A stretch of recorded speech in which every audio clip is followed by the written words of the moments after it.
That's a great question because as I've been through obviously a lot of trauma therapy, and I've tried to break down that moment and what was happening in my brain and in my body. As a childhood sexual abuse survivor, what started to happen in that moment and the level of shock was that my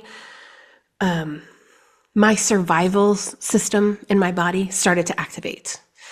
And what that can do is you start to shut down and just dissociate just a little bit. And I noticed that I just lost a tiny sense of time. That's the only way I can express. Like I started to lose time in that moment. I started to shut down a little bit and lose time.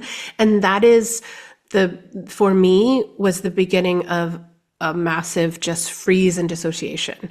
And I don't mind sharing it.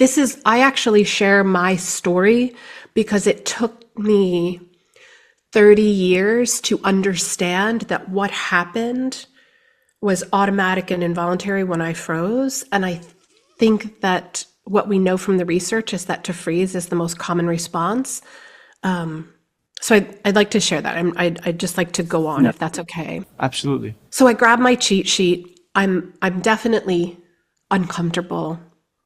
I kneel down and I start telling him all that I learned from the book. I start to be the perfect little student that I can sometimes be.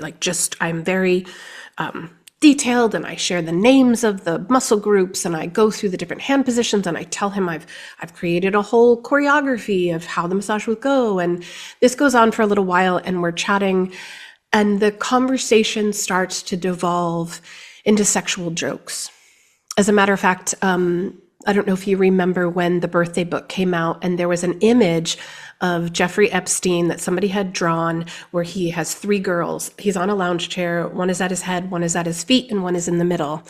And that was extremely activating for me. I was very upset the whole day when I first saw that image, because he said that exact joke to me that day when I was doing that trial massage. He said, oh yes, and massage is very different in other countries, and sometimes you have 3 women massaging you at the same time, one at your head, one at your feet, one in the middle, ha ha ha. And so that would be my second moment when I just started shutting down and getting scared. A few moments after that, he abruptly got up and his whole personality changed, and he said, "You're doing it wrong. You're doing it wrong." And I immediately thought, I'm not going to get this job. That was the level of discontent that he expressed. He wasn't angry. It was just a personality shift because he'd been so friendly before then. And he said, you're going to have to take off your dress. You're going to have to let me show you how to do it. That's how you learn massage. You're going to have to let me show you on your body. And he said, it's just professional. It's not a big deal. And he normalized it in an annoyed voice.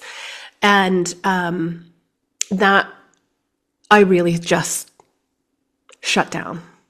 I think this is a really important point for the people in your audience to understand. There's a part in trauma responses, it's not just freeze, it's called fawn or appease, where your body shifts from the prefrontal cortex and being able to make decisions, and that part shifts out into survival mode, and we appease, and we can freeze, and we go along with what's happening, not because we chose it, but because our body recognized we were in a really dangerous situation.